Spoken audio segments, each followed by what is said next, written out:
الحمد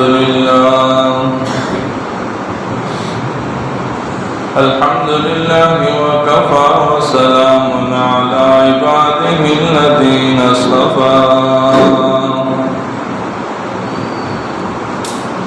خصوصا على سيد الرسل وخاتم الأنبياء وعلى آله وأصحابه نجوم الهدى وقادة التقى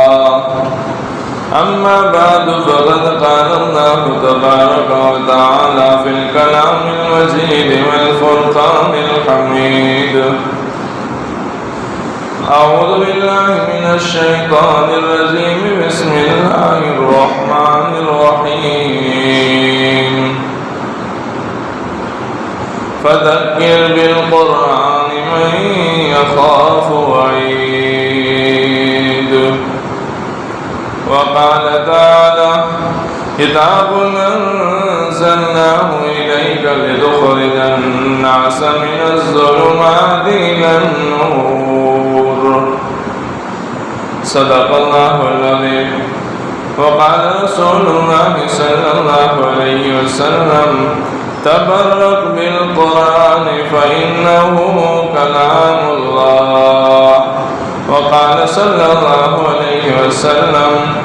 خيركم من تعلم القرآن وعلمه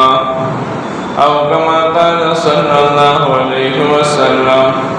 اللهم صل على محمد وعلى آل محمد كما صليت على إبراهيم وعلى آل إبراهيم إنك حميد مجيد اللهم بارك على محمد وعلى آل محمد كما باركت على إبراهيم وعلى آل إبراهيم إنك حميد مجيد گرامی قدر سامعین و بزرگان محترم،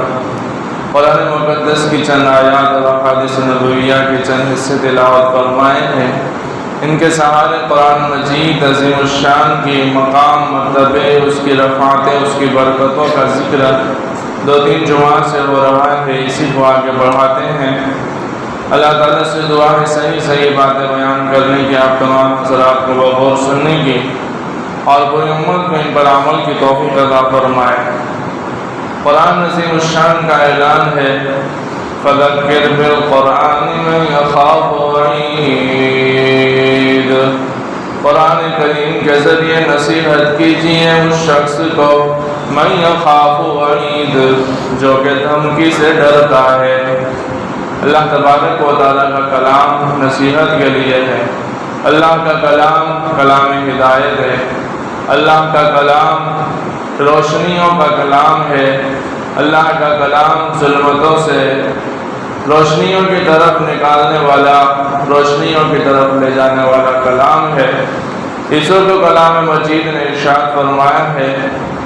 کتاب انزلناہ الیک لتخرج الناس من الظلمات الی النور، ایسی کتاب ہم نے آپ کی طرف نازل فرمائی ہے کہ اس کتاب کے ذریعے سے آپ لوگوں کو گمراہیوں سے، اندھیریوں سے روشنی کی طرف لے کر جائیں۔ لِتُخْرِجَ النَّاسَ مِنَ الظُّلُمَاتِ إِلَى النُّورِ، کفر کی ظلمت سے اسلام کی روشنی کی طرف آپ قرآن کے ذریعے سے جا سکتے ہیں۔ آپ کفر کی ظلمت کو اسلام کی روشنی کی طرف قرآن کریم کے ذریعے سے لے جا سکتے ہیں۔ قرآن کریم اللہ کا کلام ہے، کلام الملوک ملوک الکلام، بادشاہوں کا کلام کلاموں کا بادشاہ ہوتا ہے۔ لوگوں کا کلام لوگوں کی باتیں اور بادشاہ کی بات، ظاہر سی بات ہے دونوں میں فرق ہے۔ اسی طرح اللہ بادشاہوں کا بادشاہ ہے اور قرآن کریم یہ اللہ کا کلام ہے۔ اسی لیے نبی پاک سرور کائنات آقا مکی و مدنی حضرت محمد عربی صلی اللہ علیہ وسلم نے ارشاد فرمایا تبرک بالقرآن فإنہ کلام اللہ، قرآن کریم کے ذریعے برکت حاصل کیا کیجیے اس لیے کہ یہ اللہ کا کلام ہے۔ قرآن برکت والی چیز ہے، اس سے برکتیں نصیب ہوتی ہے، اس سے برکتیں سمیٹی جاتی ہے، اس کے ذریعے سے برکتیں نازل کی جا سکتی ہے۔ اس کی تلاوت برکت کے اترنے کا ذریعہ ہے، اس کے ساتھ محبت رکھنا برکتوں کے حاصل کرنے کا ذریعہ ہے، اس کو پھیلانا برکتوں کے پھیلانے کا ذریعہ ہے۔ اس لیے نبی پاک صلی اللہ علیہ وسلم نے ارشاد فرمایا کہ قرآن مجید اللہ کا کلام ہے اور برکت والا ہے، اس لیے اس سے برکتیں حاصل کیجیے۔ اللہ کا کلام برکت والا، اللہ کی ذات برکت والی، اللہ کا نام برکت والا۔ تبارک الذی بیدہ الملک وہو علی کل شیء قدیر۔ بابرکت ہے وہ ذات جس کے ہاتھ میں بادشاہت ہے، اور بادشاہت اللہ کے ہاتھ میں، سب بادشاہوں کا بادشاہ اللہ ہے۔ وَتُعِزُّ مَن تَشَاءُ وَتُذِلُّ مَن تَشَاءُ، جسے چاہتا ہے عزت کی کرسیوں پر بٹھاتا ہے اور جسے چاہتا ہے کرسیوں سے اتار کر کے پھینک دیتا ہے اور ذلت کی کھائیوں کی طرف دھکیل دیتا ہے۔ وَتَنزِعُ الْمُلْكَ مِمَّن تَشَاءُ وَتُعِزُّ وَتُؤْتِي الْمُلْكَ مَن تَشَاءُ، جسے چاہتا ہے ملک عطا فرما دیتا ہے اور جسے چاہتا ہے ملک لے لیتا ہے۔ اللہ کا نام بھی برکت والا ہے، اللہ کی ذات بھی برکت والی ہے۔ تبارک اسم ربک ذی الجلال والاکرام، تیرے رب کا نام بھی جو جلال والا ہے، بہت ہی برکت والا ہے، جلال والا ہے اور برکت والا ہے، ذی الجلال والاکرام، اور وہ برکت والا ہے۔ قرآن عظیم الشان کی برکتیں، اس کی تاثیریں آج بھی ویسی کہ ویسی قائم ہے جیسا کہ آج سے 1450 سال پہلے تھی۔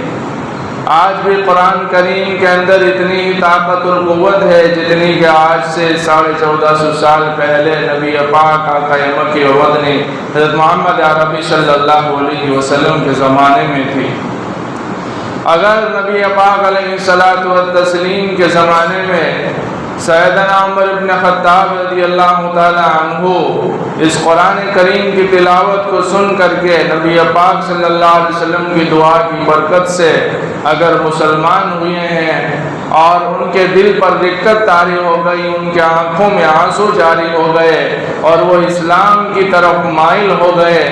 تو آج سے تقریباً 50 سال پہلے کا واقعہ آپ حضرات کے سامنے بیان کرتا ہوں۔ آپ حضرات اچھی طرح جانتے ہوں کہ مصر کے مشہور اور معروف قاری جو تقریباً 20-50 سال پہلے بہت جوانی کے عالم میں قرآن مجید کی تلاوت خوب دل لگی کے ساتھ، پورے لگن کے ساتھ، پورے انہمام کے ساتھ، پورے ذوق اور شوق کے ساتھ اور غرق ہو کر کے اللہ کی محبت میں، اللہ کے کلام کی محبت میں اور عشق کلام میں ڈوب کر کے جب وہ قرآن پاک کی تلاوت فرماتے تھے قاری عبد الباسط عبد الصمد رحمۃ اللہ تعالی علیہ، تو ان کے کلام کی اور تاثیر یہ ہوتی تھی، ان کے پڑھنے کی تاثیر یہ ہوتی تھی کہ لوگ بے اختیار رو پڑتے تھے۔ مصر کا صدر جس وقت جمال عبد الناصر تھا، بہت زمانے کی بات نہیں کر رہا، ابھی ماضی قریب کی بات کر رہا ہوں، 20-25-50 سال پہلے کی بات ہے۔ ان کے زمانے میں جب وہ روس گئے تو روس کے اندر جو لوگ بستے ہیں زیادہ تر کمیونسٹ ہوتے ہیں۔ کمیونسٹ یعنی دہریہ مطلب جو کسی کی چیز کو خدا نہیں مانتے، کسی کو خدا نہیں مانتے۔ وہ کہتے ہیں کہ اللہ کوئی چیز نہیں، معاذ اللہ۔ وہ کہتے ہیں کہ پروردگار کوئی نہیں ہے، خدا کوئی نہیں ہے، یہ چیز ساری سائنٹیفک طریقے پر چل رہی ہے، دنیا سب کچھ آٹومیٹک طور پر خود بخود چل رہی ہے، ان کا یہ یقین ہے۔ جب جمال عبد الناصر مصر کے رئیس اور مصر کے صدر وہاں پر گئے تو ان کمیونسٹوں نے ان کے صدر کو، مصر کے صدر کو یہ کہا کہ تم لوگ کیا قرآن کے پیچھے پڑے ہوئے ہو، اور تم لوگ کیا دین اور مذہب کے پیچھے پڑے ہوئے ہو، اس کی وجہ سے تم معاذ اللہ، اللہ کی پناہ، سوبار اللہ کی پناہ، تم اس کی وجہ سے بہت پیچھے رہ گئے، دنیا بہت آگے نکل گئی، دنیا نے بہت ترقی کی، سائنس اور ٹیکنالوجی میں بہت آگے بڑھ گئے ہیں، تم یہ کام کرو، ان سب کو چھوڑو اور ہماری طرح کمیونسٹ بن جاؤ، خداؤں کا انکار کر دو اور چیزوں پر محنت کرو، تم بہت زیادہ آگے بڑھ جاؤ گے۔ جمال عبد الناصر فرماتے ہیں کہ میں نے ان کو جواب دینے کی کوشش کی، لیکن میرا دل مطمئن نہیں ہوا، میں جیسے ان کو جواب دینا چاہیے تھا ایسا جواب ان کو نہ دے سکا، مجھے اس کا بہت افسوس تھا۔ دوسری بار میرا روس میں جانے کا منصوبہ اور پلان ہوا تو میں نے مصر کے معروف اور مشہور قاری، قرآن کریم کے قاری عبد الباسط عبد الصمد کو پیغام بھیجا کہ آپ کو بھی میرے ساتھ روس آنا ہے، ماسکو آنا ہے۔ ماسکو یہ روس کی راجدھانی ہے، دارالحکومت ہے۔ میں بڑے قاری صاحب کو، مصر کے قاری صاحب کو اپنے ساتھ روس لے کر کے چلا گیا۔ پہلے تو ہماری جو دنیا داری کی باتیں تھی، ملکی سطح کی باتیں تھی، کیا کیا کام کرنا ہے، کیا کیا بات چیت ہے، وہ سب باتیں ہوئی۔ اس کے بعد میں نے ان لوگوں سے کہا کہ میں ایک چیز آپ کو سنانا چاہتا ہوں، یعنی ان روسی لوگوں سے، روس کے لوگوں سے، ان کمیونسٹوں سے جس میں بڑے بڑے عہدیدار موجود تھے، بڑی بڑی پوسٹ پر بیٹھنے والے لوگ موجود تھے، بڑے بڑے وزراء موجود تھے۔ میں نے ان سے کہا کہ میں اپنے ساتھ ایک بندے کو لایا ہوں جو کچھ پڑھ کر آپ کو سنائے گا۔ انہوں نے کہا کیا سنانا چاہتے ہو، سناؤ۔ قاری عبد الباسط صاحب کو جمال عبد الناصر مصر کے وزیر اعظم نے حکم دیا کہ آپ قرآن کریم سنائیں، اور قاری عبد الباسط صاحب نے قرآن کریم کی تلاوت کو شروع فرمایا۔ اعوذ باللہ من الشیطان الرجیم، بسم اللہ الرحمن الرحیم، طٰہٰ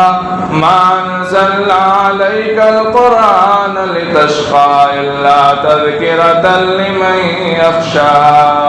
تنزیلا ممن خلق الارض والسماوات العلی، الرحمن علی العرش استوى، له ما فی السماوات وما فی الارض وما بینہما وما تحت الثری۔ یہ قرآن کریم کی آیتیں ان کی زبان پر جاری ہوئی، اور اتفاق سے یہ وہی قرآن کی آیتیں ہیں جن آیتوں کو حضرت عمر ابن خطاب رضی اللہ تعالی عنہ سن کر کے مسلمان ہوئے تھے۔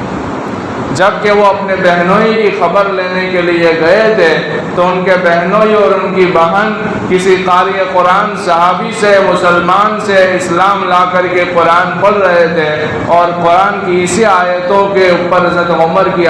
نظر پڑی تھی، اور اسی آیتوں کو انہوں نے سب سے پہلے سنا تھا، اور اسی آیتوں کے سننے سے عمر ابن خطاب رضی اللہ تعالیٰ عنہ کے آنکھوں سے آنسو جاری ہو گئے تھے۔ قاری عبد الباسط صاحب فرماتے ہیں کہ میں تو قرآن مست ہو کر کے پڑھ رہا تھا، کان میں انگلیاں دے لیتے ہیں، کان میں انگلیاں دے کر کے میں قرآن پڑھ رہا تھا، اور جب میں نے قرآن کریم کا پورا پڑھ لیا، جب تک میں پڑھ رہا تھا، میں نے جب تک پڑھا، اس کے بعد جب میں نے آنکھیں کھولی تو میں دیکھ رہا ہوں کہ وہ لوگ جو 1 سال پہلے قرآن کا مذاق کر رہے تھے، اور جو 1 سال پہلے تک قرآن کے حقیر سمجھ رہے تھے، قرآن کو چھوڑنے کی باتیں کر رہے تھے، میں دیکھ رہا ہوں کہ ان لوگوں کو جو کسی خدا کو نہیں مانتے ہیں، قرآن کو تو دور کی بات ہے، کسی خدا کو نہیں مانتے، جن کا عقیدہ ہے کہ دنیا خود بخود چل رہی ہے، میں ان لوگوں کو دیکھ رہا ہوں، ان کی آنکھوں کے اندر آنسو ہے، ٹپ ٹپ پانی ان کی آنسو گر رہے ہیں، ان کی آنکھوں سے پانی گر رہا ہے۔ جمال عبد الناصر نے قرآن کی تلاوت کے بعد ان لوگوں سے پوچھا کہ تم لوگ کیوں رو رہے ہو؟ تم کسی خدا کو نہیں مانتے ہو، کسی خدا کو نہیں مانتے ہو، قرآن کو ماننے تو دور کی بات ہے۔ انہوں نے کہا کہ بس نہ پوچھیے بات، ہم اپنے آپ پر قابو نہیں پائے، ہمیں اپنی ذات پر قابو نہیں ہے۔ جب ہم یہ تلاوت کو سن رہے تھے، یہ جو پڑھ رہے تھے، جب ہم ان کو سن رہے تھے تو خود بخود ہمارے دلوں پر دقت طاری ہو گئی اور ہم اپنے آنسوؤں کو نہیں روک سکے۔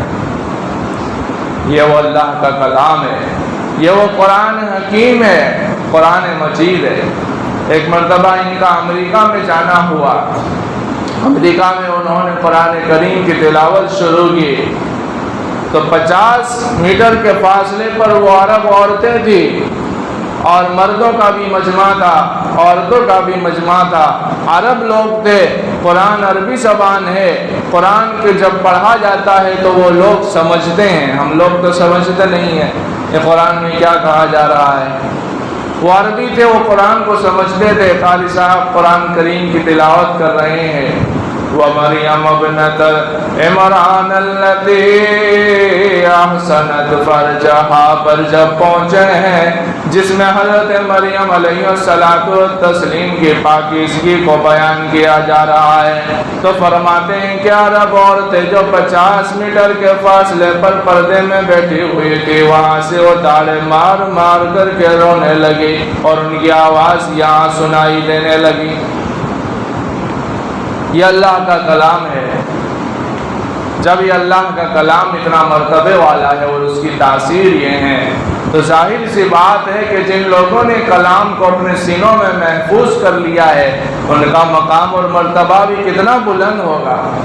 جنہوں نے ان کے معانی اور مطالب کو اپنے سینوں میں محفوظ کیا ہوا ہے اور جو اس کی نشر و اشاعت میں لگے ہوئے ہیں، وہ حافظ قرآن ہو، وہ قاری قرآن ہو، وہ عالم قرآن ہو، یا وہ مفسر قرآن ہو، یا وہ ناشر قرآن ہو، یا وہ عاشق قرآن ہو،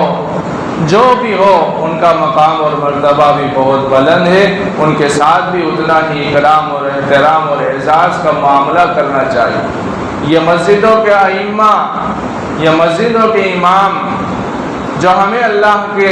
حضور میں کھڑا ہو کر کے ہمارے نمازوں کی وکالت کرتے ہیں اور ہماری نمازیں اللہ تک پہنچانے کا ذریعہ اور سبب ہوتے ہیں، جن کے اللہ اکبر کے بعد ہمیں اللہ اکبر کہنے کا حکم ہے، جن کے سمیع اللہ لمن حمیدہ کہنے کے بعد ہمیں ربنا لک الحمد کہنے کا حکم ہے، جن کے السلام علیکم کہنے کے بعد ہمیں السلام علیکم کہنے کا حکم ہے، جن کی نماز کی ہماری نماز جن کی نماز کے ہیں، ان کا مقام اور مرتبہ بھی کتنا بلند ہوگا۔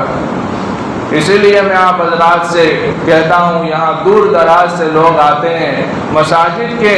کمیٹی کے حضرات بھی ہوں گے، متولیان اکرام بھی ہوں گے، مسجد کے ٹرسٹی حضرات بھی ہوں گے، آپ لوگ ان کے ساتھ اعزاز و اکرام کا معاملہ فرمائیں۔ کم سے کم اتنا اور اعزاز و اکرام تو ضرور کرے کہ آپ ان کی ہر ضرورت کو پورا فرمائیں۔ آپ اچھی طرح جانتے ہیں کہ ان کی ضرورتیں کیسے پوری ہو سکتی ہے۔ یہ دور کس دور سے ہم گزر رہے ہیں، مہنگائی آسمان کو چھو رہی ہے، ہر چیز مہنگی سے مہنگی ہوتی چلی جا رہی ہے اور ہم لوگ اس کو آج بھی 5-6 ہزار پر روکے ہوئے ہیں۔ تو اس کے بارے میں ہمیں سوچنا چاہیے۔ اس طرح کی میں بات نہیں کرتا ہوں لیکن بہت مدت سے میں سوچ رہا ہوں کہ اس کو بیان کروں۔ آج میں آپ حضرات کو کہہ رہا ہوں، آپ حضرات اس پر غور و فکر کریں۔ ہو جاتا ہے جب انسان ارادہ کرتا ہے اور کوئی فیصلہ کرتا ہے اور کوئی نیت کر لیتا ہے تو کرنا آسان ہو جاتا ہے۔ آپ حضرات اس پر غور و فکر کریں اور اس بابت سوچیں اور ان کے ساتھ محبتوں کا معاملہ جیسے آپ کر ہی رہے ہیں لیکن ان کی ہر ضرورت پوری ہو، آپ ایسا انتظام بھی کریں۔ اللہ تعالیٰ ہم سب کو عمل کی توفیق عطا فرمائے۔ قرآن مجید کا مقام اور مرتبہ کیا ہے؟ جب کوئی قرآن کریم کی تلاوت کرتا ہے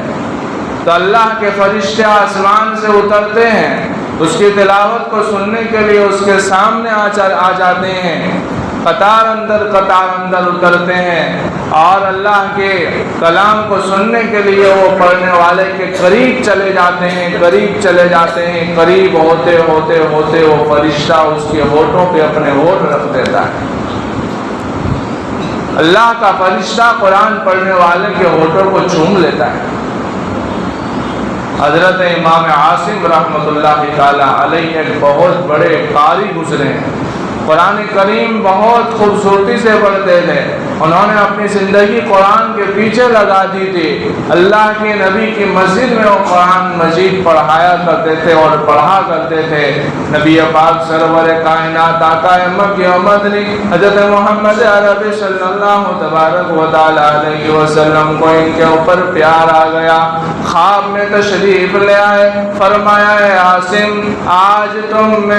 میں بہت خوش ہو گیا ہوں، تم سے بہت خوش ہو گیا ہوں، تو اللہ کا کلام جو پڑھتے ہو تو مجھے بہت خوشی ہو گئی ہے، لاؤ اپنا چہرہ اپنے ہونٹ قریب کر دو، میں تمہارے ہونٹ کو چومنا چاہتا ہوں۔ امام عاصم رحمۃ اللہ تعالیٰ علیہ کے ہونٹ کو نبی پاک سرور کائنات آقا مکی و مدنی حضرت محمد عربی صلی اللہ علیہ وسلم نے چوم لیے۔ اس کے بعد جب اٹھے ہیں تو آپ کے لبوں سے، آپ کے چہرے سے، آپ کے منہ سے خوشبو پھوٹ رہی ہے۔ شاگردوں کے پاس گئے تو شاگرد محسوس کر رہے ہیں کہ خاص قسم کی خوشبو آ رہی ہے، پوچھنے لگے کہ استاد محترم آپ جب بھی آ رہے ہیں آپ کے چہرے سے جب آپ اپنا منہ کھولتے ہیں تو خوشبو ہی خوشبو پھوٹتی ہے، کیا وجہ ہے؟ کیا آپ کوئی خوشبو لگاتے ہیں؟ فرمایا میں کوئی خوشبو نہیں لگاتا۔ آپ نے کون سی خوشبو لگائی؟ فرمایا میں نے کوئی خوشبو نہیں لگائی۔ بار بار خوشبو کو جب سونگا تو ایک شاگرد اصرار کرنے لگا کہ حضرت فرمائیے آپ کے اندر سے خوشبو کیوں آ رہی ہے؟ فرمایا خوشبو والے سرکار مدینہ آقا مکی و مدنی حضرت محمد عربی صلی اللہ علیہ وسلم نے قرآن مجید کی تلاوت کی وجہ سے میرے لبوں کو بوسہ دے دیا خواب میں آ کر کے، جب سے اٹھا ہوں تب سے لے کر آج تک میرے چہرے سے خوشبو ہی خوشبو آ رہی ہے۔ تو یہ ہے اللہ کے کلام کا مقام اور مرتبہ، اس کی برکتیں اور اس کی تاثیریں۔ ہمیں چاہیے کہ ہم اس کی عظمت کو، اس کے مقام اور مرتبے کو سمجھیں اور اس کو اپنے سینے سے لگائے، اپنے آنکھوں سے ملے اور اس کو اپنے آنکھوں کا سرما بنائے، اپنی زندگی کا حصہ بنائے۔ اس کی تلاوت کو ہم ہر روز شب و روز اٹھتے بیٹھتے چلتے پھرتے اس کی تلاوت کرے، اس کی صورتوں کو محفوظ کرے، اپنے سینے میں، اپنے بچوں کے سینوں میں اس کلام کو اتارنے کی کوشش کرے۔ اس کے لیے مدارس اللہ تعالیٰ نے بہت بڑی تعداد میں ہم کو دیے ہیں، ہم اس کی قدر کریں۔ دین کا جو کام جس شکل میں جہاں کہیں ہو رہا ہے، مدارس میں ہو رہا ہے، مکاتب میں ہو رہا ہے، خانقاہوں میں ہو رہا ہے، دعوت و تبلیغ کی شکل میں ہو رہا ہے، جہاں بھی جا کر کے آپ خود سے یا اپنے بچوں کو بھیج کر کے قرآن کریم کو صحیح کر سکتے ہیں کرے، قرآن کریم کی صورتوں کو اگر یاد کر سکتے ہیں تو یاد کرے، اپنے بچوں کو حافظ قرآن بنا سکتے ہیں تو آپ ضرور بنائیں، اپنے بچوں کو عالم قرآن، قاری قرآن اور مفسر قرآن بنا سکتے ہیں، قرآن کے علوم کو ان کے سینوں میں اتار سکتے ہیں تو آپ ضرور اتاریں۔ اللہ تبارک و تعالی ہم سب کو قرآن کریم کی عظمت اور مقام اور مرتبے کو سمجھنے کی توفیق عطا فرمائے۔ اللہ تعالیٰ اس کی صحیح معنوں میں قدردانی کی توفیق عطا فرمائے، صحیح محبت اور صحیح عشق ہم سب کو پوری امت کو نصیب فرمائے۔ آمین وآخر دعوانا الحمد للہ رب العالمین وصلی اللہ تعالی علی خیر خلقہ محمد وصحبہ اجمعین۔